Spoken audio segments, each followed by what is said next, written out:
എനിക്കും കൂടി ഇട്ട് തരുമോ ചിപ്പി ചേച്ചി? മീനുവിനെ നോക്കിയിരുന്ന് മെഹന്തി ഇടുന്നവളെ പുറകിലൂടെ വന്ന് വലത് കൈകൊണ്ട് ചുറ്റിപ്പിടിച്ചതും ഇടത് കൈ മുന്നിലേക്ക് നീട്ടി മഹേഷ് ചോദിച്ചതും ചിപ്പി ഞെട്ടിക്കൊണ്ട് അവനെ നോക്കി. അന്യമായിരുന്ന ആ ചൂടും സ്മെല്ലും അവളെ പൊതിഞ്ഞു പിടിച്ചു.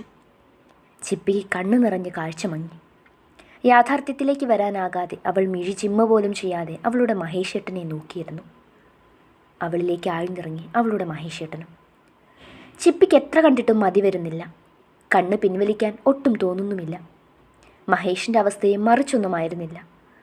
അവളിലേക്ക് തന്നെ നോക്കിയിരിക്കുവാണ്, മതി വരാത്തതുപോലെ. ഏട്ടാ! മീനു സന്തോഷത്തോടെ കരഞ്ഞുകൊണ്ട് വിളിച്ചു.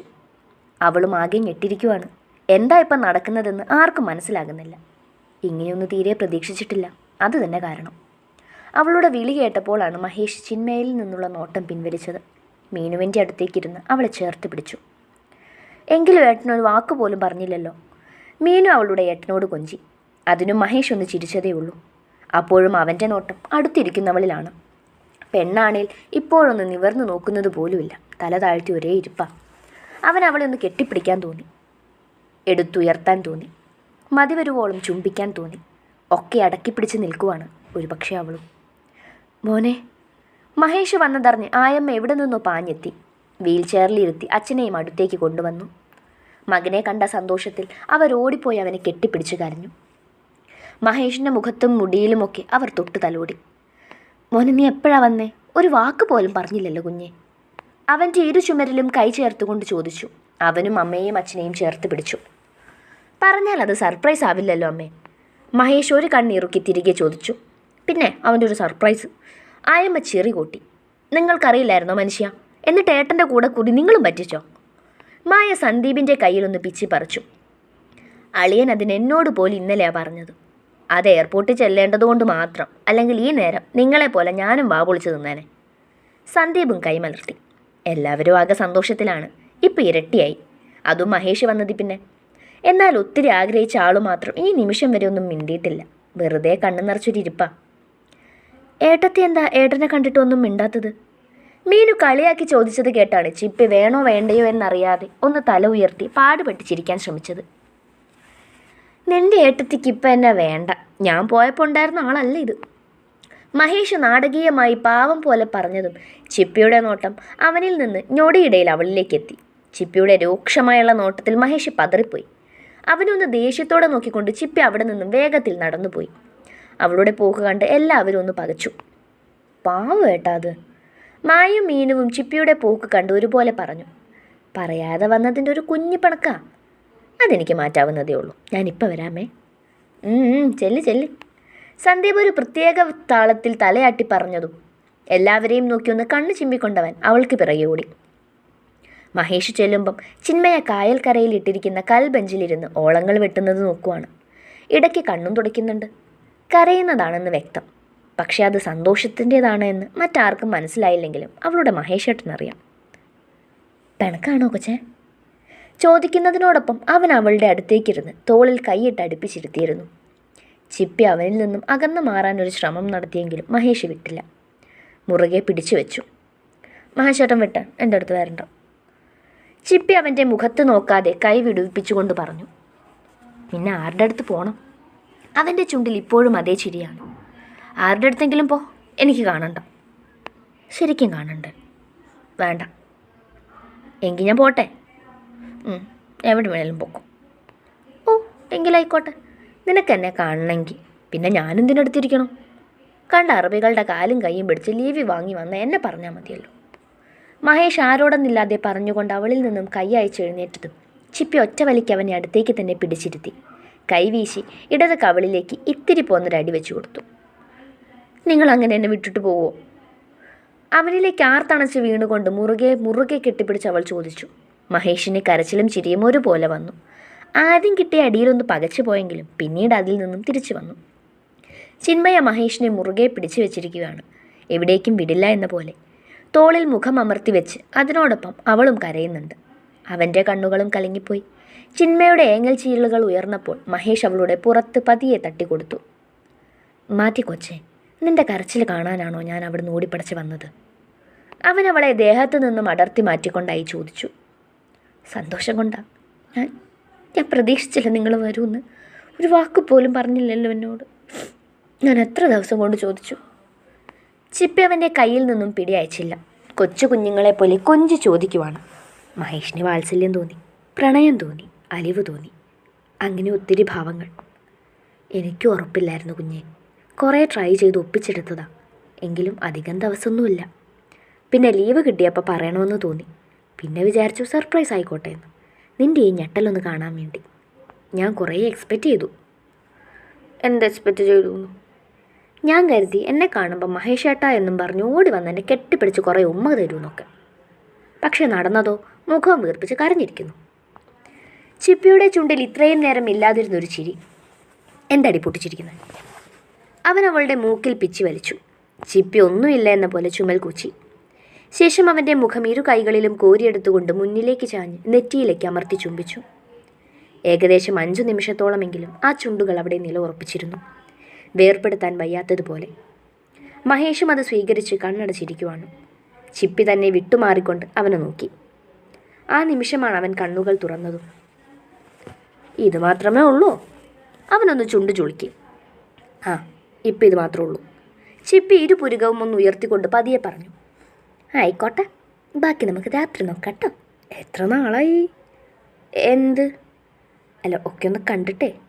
അച്ചടോ, പോയി അവിടുന്ന്. ചിപ്പി അവൻ്റെ കയ്യിലൊന്ന് അമർത്തി കടിച്ചു. മഹേഷ് അവളെ എടുത്ത് മടിയിലേക്ക് ഇരുത്തി.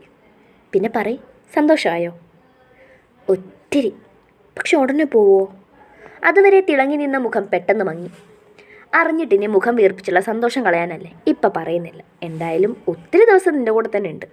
പോരെ നിൻ്റെ കൊച്ചിനെ? തൃപ്തി വന്നിട്ടില്ലെങ്കിലും മതിയെന്ന പോലെ അവൾ മൂളുക മാത്രം ചെയ്തു. എങ്കിലും ആയോ, ഇപ്പം അങ്ങോട്ടേക്ക് ചെല്ലാം. അല്ലെങ്കിൽ എന്തോ കരുതും. ബാക്കിയൊക്കെ നമുക്ക് നമ്മുടെ റൂമിൽ ചെന്നിട്ട് മതി. സംസാരവും പ്രവൃത്തിയും എല്ലാം. മഹേഷ് ഒന്ന് അർത്ഥം വെച്ച് ചിരിച്ചു. ചിപ്പിക്കും കാര്യം പിടികിട്ടിയെങ്കിലും ഒന്നും മിണ്ടിയില്ല. അവളുടെ മുഖത്തേക്ക് ഉറ്റുനോക്കിക്കൊണ്ട് അവളുമായി സ്റ്റേജിലേക്ക് തന്നെ നടന്നു. ഇരുവരും ചെല്ലുമ്പോഴേക്കും അവിടെ തകൃതിയായി പെൺപടകൾ മൈലാഞ്ചിടുന്ന തിരക്കിലായിരുന്നു. ചിപ്പി മഹേഷിനെ നോക്കി. അവൻ അങ്ങോട്ടേക്ക് ചെല്ല് എന്ന പോലെ തല ചലിപ്പിച്ചതും അവൾ ചിരിയോടെ അവൻ്റെ കൈ വിടുവിച്ച് അങ്ങോട്ടേക്ക് പോയി. മഹേഷ് സന്ദീപിൻ്റെ അടുത്തേക്കും. ആഹാ, പെണക്കൊക്കെ മാറി എത്തിയോ? ചിപ്പി അടുത്തേക്ക് വന്നിരുന്നപ്പോൾ തന്നെ കൂട്ടത്തിൽ ഒരാൾ ചോദിച്ചു. ചിപ്പി അതേ എന്ന പോലെ ആവേശത്തോടെ തല ഉലുക്കി. പിന്നെ എങ്ങനെ മാറാതിരിക്കും? ഇപ്പം നോക്കിയാൽ മുഖത്ത് തിളക്കം ഇത്ര നേരം കണ്ടതുപോലാണോ? മെഹന്തി ഇടുന്നതിനിടയിലും മായ ചിപ്പിയെ കളിയാക്കി പറഞ്ഞതും മീനു ഉൾപ്പെടെ ബാക്കി എല്ലാവരും അതിനെ പിന്താങ്ങി. അത് മായേച്ചി പറഞ്ഞത് ശരിയാ. 100 വാൾട്ടിൽ ആ മുഖം തിളങ്ങിയിരിക്കുന്നേ. മീനു വെച്ച് കൂടുതൽ കളിയാക്കണ്ട. 2 ദിവസം കഴിയട്ടെ, അപ്പം കാണാം ബാക്കി. അവളും വിട്ടുകൊടുത്തില്ല. മീനു ചുണ്ടു ചുളുക്കി നോക്കിയതും അവിടെ ഒരു കൂട്ടച്ചിരിയായി. ആ നേരത്താണ് ആൺപടകളൊക്കെ കൂടി അങ്ങോട്ട് വന്നത്. മഹേഷും ഉണ്ടായിരുന്നു. വന്ന പാടെ അവൻ ചിപ്പിക്കരികിലേക്ക് തന്നെ പോയിരുന്നു. നീ ഇടുന്നില്ല കൊച്ചേ? മഹേഷ് അവൾക്ക് കേൾക്കാൻ പാകത്തിന് പതിയെ ചോദിച്ചു. ഇടണം. എന്താ മഹേഷേട്ടന് വേണോ? അവൾ അവനെ നോക്കി. എനിക്കെന്തിനാ? നീയും കൂടി ഇട്. വേണം, ഞാൻ ഇട്ടുതരാം. ചിന്മയ ആണോ എന്ന പോലെ അവനിൽ കണ്ണു പതിപ്പിച്ചു. മഹേഷേട്ടൻ അതിനറിയോ? നീ പിന്നെ എന്നെക്കുറിച്ച് എന്താ കരുതി? ഇങ്ങോട്ട് എടുത്തേ കയ്യേ. താരത്തിൽ വെച്ചിരുന്ന ഒരു ട്യൂബ് മെഹന്തി എടുത്ത് പിടിച്ചുകൊണ്ട് മഹേഷ് അവളുടെ കൈ പിടിച്ച് അവൻ്റെ മടിയിലേക്ക് വെച്ചു. ചിന്മയ ആകെ ത്രില്ലിലാണ്. അതിൻ്റെ ഒപ്പം തന്നെ ആകെ സന്തോഷവും. മഹേഷിൻ്റെ പുതിയൊരു ഭാവം. ചിപ്പിക്ക് അവൻ്റെ ഇരിപ്പ് കണ്ടിട്ട് ചിരി വന്നു. ആള് മെഹന്തി ഇടുന്നതിലാണ് ശ്രദ്ധ കൊടുക്കുന്നത്. മറ്റെങ്ങോട്ടും കണ്ണു പോകുന്നത് കൂടിയില്ല. എന്തിനേറെ പറയുന്നു, ചിന്മയെ പോലും അവൻ നോക്കുന്നില്ല. അളിയൻ ചിപ്പിക്ക് മൈലാഞ്ചി വരയ്ക്കാനാണോ ഫ്ലൈറ്റ് കയറി ഇങ്ങോട്ട് വന്നത്? സന്ദീപിൻ്റെ കൗണ്ടറിൽ ആശാൻ മുഖമൊന്നുയർത്തി. പക്ഷേ മറുപടിയില്ല. എല്ലാവരും അവരെ തന്നെ നോക്കി. അവരെ അവരുടെ ലോകത്തിലേക്ക് വിട്ടുകൊടുത്തു. ആദ്യം ഉത്സാഹത്തോടെ ഇരുന്ന ചിപ്പിയുടെ മുഖം പിന്നീട് ചുളിഞ്ഞു വന്നു. അവൻ പക്ഷെ അതൊന്നും കണ്ടില്ല. കുട്ടിക്ക് എങ്ങനെയും വരച്ചാൽ മതി. ഏറെ നേരത്തെ കഷ്ടപ്പാട് കഴിഞ്ഞ് മഹേഷ് ദീർഘമായെന്ന് ശ്വാസം എടുത്തുകൊണ്ട് ചിന്മയെ നോക്കി. കഴിഞ്ഞു, അവൻ ചിരിയോടെ പറഞ്ഞു. ചിപ്പിക്ക് ചിരിയും കരച്ചിലും ദേഷ്യവും ഒന്നിച്ചെത്തി. ഇതെന്തുവാ മനുഷ്യ നിങ്ങൾ ഈ കാണിച്ചു വെച്ചേക്കുന്നേ? അവൾ ചോദ്യഭാവത്തോടെ അവനെ നോക്കി ഒന്ന് കണ്ണുരുട്ടി. മഹേഷ് കയ്യിലേക്കും മുഖത്തേക്കും മാറി മാറി നോക്കി. ഇൻസ്ട്രുമെൻറ്റ് ബോക്സിലെ ഏകദേശം എല്ലാം കയ്യിലുണ്ട്. പിന്നെ ഓണത്തിന് അത്തടുന്ന പൂക്കളും. മൊത്തത്തിൽ പറഞ്ഞാൽ മഹേഷ് ചിപ്പിയുടെ കയ്യിൽ ഒരു താജ്മഹൽ പണിതു. അത്ര തന്നെ. ഇതിനെന്തോ കുഴപ്പം? ഒരു കുഴപ്പമില്ല. നാളെ ഗിന്നസ് ബുക്കിൽ കൊടുക്കാം. വേൾഡ് റെക്കോർഡ് കിട്ടട്ടെ. ഭർത്താവിനെ കളിയാക്കുന്നു. പ്രശംസിക്കാൻ ഇതിലൊന്നുമില്ല മഹേഷേട്ട. ചിപ്പി വല്ലാത്തൊരു ഭാവത്തോടെ പറഞ്ഞതും മഹേഷിൻ്റെ ചുണ്ടിൽ ചിരി പൊട്ടി. അത് അവളിലേക്കും ഞൊടിയിടയിൽ പാഞ്ഞെത്തി. എല്ലാം കഴിഞ്ഞ് 10 മണിക്ക് മുന്നേ എല്ലാവരും വീട്ടിലേക്ക് തിരിച്ചു. മുതിർന്നവരൊക്കെ അതിനോടകം എത്തിയിരുന്നു. ഫുഡൊക്കെ കഴിച്ചിട്ടാണ് വന്നത്. അതുകൊണ്ട് ഇനി ഒന്ന് കിടന്നാൽ മതിയെന്നായി എല്ലാവർക്കും. മഹേഷും ചിപ്പിയും ഒന്നിച്ചാണ് മുറിയിലേക്ക് കയറിയത്. ബാക്കിയുള്ളവരൊക്കെ പല മൂലയിൽ. സന്ദീപ് അതിനോടകം അവൻ്റെ ബാഗൊക്കെ മുറിയിലേക്ക് വെച്ചിരുന്നു. ചിന്മയ മുറി ചേർത്തടച്ചു. മഹേഷ് ചുറ്റിനും ഒന്ന് കണ്ണോടിച്ചു. ചിപ്പി അവരെ നോക്കി ഒന്ന് ചിരിച്ചു. നമ്മുടെ മുറി തന്നെയാണോ ഇത്? അവൻ കിടക്കയിലേക്കിരുന്നു. അതെന്തേ അങ്ങനെ തോന്നിയേ? കുറച്ചു നാൾ മാറി നിന്നപ്പോൾ നിങ്ങൾ ഇതും മറന്നാ? മാറി ഉടുക്കാനുള്ളത് കയ്യിൽ പിടിച്ചുകൊണ്ടായിരുന്നു അവളുടെ ചോദ്യം. അതല്ല എൻ്റെ കുഞ്ഞെ, പെയിൻ്റൊക്കെ അടിച്ച് അറേഞ്ച്മെൻറ്റ്സ് ഒക്കെ മാറിയപ്പോൾ പുതിയതുപോലെ. മഹേഷേട്ടന് ഇഷ്ടമായോ? പിന്നില്ലേ. അവൻ കിടക്കയിൽ നിന്ന് എഴുന്നേറ്റ് അവൾക്കടുത്തേക്ക് നടന്നു. ചിന്മയ അലമാരയുടെ മുന്നിൽ നിൽക്കുക. തലയിൽ കുത്തിയിരുന്ന ഹെയർ ക്ലിപ്പൊക്കെ മാറ്റി ഓർണമെൻറ്റ്സും അഴിച്ചെടുത്ത് മുടി നന്നായി ഒന്ന് ചീകി. ആ നേരത്താണ് അവൻ അവൾക്കടുത്തേക്ക് വന്നു നിന്നത്. ചിപ്പിയെ പുറകിൽ നിന്നും വയറിലേക്ക് ഇരു കൈ കൊണ്ടും ഒന്ന് ചുറ്റിപ്പിടിച്ചു. ചിന്മയൊന്ന് ഞെട്ടി. അന്യമായിരുന്ന എന്തോ ഒരു ഭാവം വീണ്ടും അവളിലേക്ക് എത്തി. എങ്കിലും പുറമെ കാണിച്ചില്ല. കണ്ണാടിയിൽ കൂടി തന്നെ അവൻ്റെ മുഖത്തേക്ക് നോക്കി എന്താ എന്ന് പുരുകമുയർത്തി ചോദിച്ചു. ഒന്നുമില്ലെന്ന പോലെ അവനും കണ്ണു ചിമ്മി. മഹേഷേട്ടൻ ചിലപ്പോൾ പുറത്ത് കിടക്കേണ്ടി വരും. എന്തിനി? അവളിൽ നിന്നും പിടി അയക്കാതെ തന്നെ ചോദിച്ചു. ഇന്നലെ ഈ മുറിയിലും കൂടി ആയിട്ട് എല്ലാവരും കിടന്നത്, അല്ലാണ്ട് സ്ഥലമില്ലല്ലോ. ഓ അങ്ങനെ. ഞാനെന്തായാലും പോവില്ല. എത്ര നാൾ കൂടി എൻ്റെ ഭാര്യ ഒന്ന് കണ്ടത്. എനിക്കെൻ്റെ കൊച്ചിൻ്റെ കൂടെ ഇരിക്കണ്ടേ? അതിനിയും ദിവസം ഉണ്ടല്ലോ. നിനക്കിപ്പോൾ ഒരു സ്നേഹമില്ല കേട്ടോ കൊച്ചേ. മഹേഷിൻ്റെ കൈ അവളിൽ നിന്നും അയഞ്ഞതും ചിന്മയെ അത് പിടിച്ചെടുത്ത് അവളിൽ തന്നെ വെച്ചിട്ട് അവന് നേരെ തിരിഞ്ഞു നിന്നു. ശേഷം ആ മുഖത്തേക്ക് തന്നെ നോക്കി. അവനും അതുപോലെ തന്നെ നോക്കി. ഒപ്പം ആ കൈകളും മുറുകുകയും ചെയ്തു. ചിന്മയ മഹേഷിൻ്റെ കാൽപ്പത്തിയിലേക്ക് കയറി നിന്നുകൊണ്ട് കൈ രണ്ടും അവൻ്റെ കഴുത്തിൽ വെച്ച് ചുറ്റി. പിന്നെ പതിയെ ഉയർന്നുകൊണ്ട് ആ കവിളിലേക്ക് അമർത്തി മുത്തി. അവിടുന്ന് മറുകവിളിലേക്കും മൂക്കിലും നെറ്റിയിലും ഇരു കണ്ണുകളിലുമൊക്കെ മാറി മാറി അവളുടെ ചുണ്ടുകൾ വന്നു നിന്നു. ഇത്രയും ദിവസം കൊണ്ട് സ്വരുക്കൂട്ടി വെച്ചത് അത്രയും അവൾ അവളുടെ പ്രണയത്തിന് പകുത്തു നൽകി. ഒടുവിൽ മുഖം മുഴുവനും അണുവിട വിടാതെ ചുറ്റിക്കറങ്ങി ഒടുവിൽ ആ ചുണ്ടുകളിൽ വന്നെത്തി.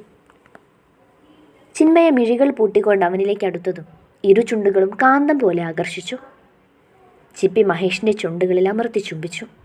അവയെ ഒന്നാകെ വായിലേക്ക് വെച്ച് നുണഞ്ഞ് മേൽചുണ്ടിനെയും കീഴ്ചുണ്ടിനെയും ഒരുപോലെ കടിച്ചെടുത്തു. ആവേശമൊന്നടങ്ങിയപ്പോഴേക്കും ചിന്മയ പതിയെ അവനിൽ നിന്നും വിട്ടുമാറിയതും താല്പര്യമില്ലാത്തതുപോലെ മഹേഷ് അവളെ പിന്നെയും വലിച്ചെടുപ്പിച്ചു. അവളടങ്ങിയപ്പോൾ അവനായ ആവേശം. മഹേഷ് ചിന്മയെ ഒരു കൈ കൊണ്ട് ഇടുപ്പിലൂടെ ചുറ്റിപ്പിടിച്ചു. ആർദ്രമായ അടുത്ത ചുംബനം. കൈകൾ അവളുടെ ദേഹത്തോടെ ആ നേരം അത്രയും ഒഴുകി നടന്നു. ഇടുപ്പിലും വയറിലുമൊക്കെ പരതി നടന്നവ അവളുടെ മാറിലേക്കെത്തി. മഹേഷിൻ്റെ വലത് കൈകൾ അവളുടെ മാറിൽ മുറുകി അമർന്നു. ചിപ്പി ഏങ്ങി ഉയർന്നുകൊണ്ട് അവനെ മുറുകെ പിടിച്ചു. ഏറെ നേരം ഇരുവരും അതുപോലെ നിലയുറപ്പിച്ചു. ഇടയ്ക്കൊന്ന് ശ്വാസം വിലങ്ങിയപ്പോഴാണ് മഹേഷ് അവളിൽ നിന്നും ചുണ്ടുകൾ വേർപെടുത്തിയത്. ചിന്മയ ശ്വാസം എടുത്തുകൊണ്ടൊന്ന് കിതച്ചു. മഹേഷിന് വിടാൻ ഭാവമില്ലായിരുന്നു. അവൻ അവളെ തിരിച്ചു നിർത്തി. ചിന്മയും എന്തൊക്കെയോ ആഗ്രഹിക്കുന്നുണ്ട്. അവൾ പ്രണയത്തിൻ്റെ മറ്റൊരു തലത്തിലാണിപ്പോൾ. അവൻ ആ പെണ്ണിൻ്റെ മുടി വകഞ്ഞു മാറ്റി മുന്നിലേക്കിട്ടു. ഇട്ടിരുന്ന അനാർക്കലി ചുരിദാറിൻ്റെ പുറകിലെ വള്ളി അവൻ അഴിച്ചു മാറ്റി. അവിടുന്ന് താഴേക്ക് പോയ ആ സിബും വലിച്ചു തുറന്നു. ചിപ്പി നാണം കൊണ്ട് കണ്ണു മുറുകെ പൂട്ടി. അവനൊന്ന് ചേർത്ത് പിടിച്ചുകൊണ്ട് കഴുത്തിലേക്ക് മുഖം പൂഴ്ത്തി ചുംബിച്ചു. പല്ലുകൾ ആഴ്ത്തി. ഉമിനീര് കൊണ്ട് അവിടെ മാകെ ഒഴിഞ്ഞു. പതിയെ ടോപ്പിൻ്റെ വലതുവശത്തെ ഷോൾഡർ താഴേക്ക് മാറ്റി അനാവൃതമായ തോളിലേക്ക് അമർത്തി ചുംബിച്ചു. വായ കൊണ്ടൊന്നൊഴിഞ്ഞു. തേൻ നുകരും പോലെ നുകർന്നുകൊണ്ടിരുന്നു. ചിപ്പി, കുഞ്ഞെ വാതിലൊന്ന് തുറന്നേ. ഡോറിൽ മുട്ടിക്കൊണ്ട് ആയമ്മ വിളിച്ചതും ഇരുവരും ഒരുപോലെ ഞെട്ടിക്കൊണ്ട് അകന്നു മാറി. ചിന്മയെ വേഗം ഉടുപ്പ് പിടിച്ച് നേരെയാക്കിയിട്ട് അകത്തു നിന്നു. ഛേ! മഹേഷ് ചുവരിലേക്കൊന്ന് കൈ കൊണ്ടിടിച്ച് കിടക്കയിലേക്ക് പോയി കമിഴ്ന്നു കിടന്നു. അവൻ്റെ ഭാവം കണ്ട് ചിപ്പിക്ക് ചിരി വന്നു. മുഖമൊന്ന് അമർത്തി തുടച്ചു. മുടിയൊക്കെ നേരെയാക്കി അവൾ പോയി വാതിൽ തുറന്നു.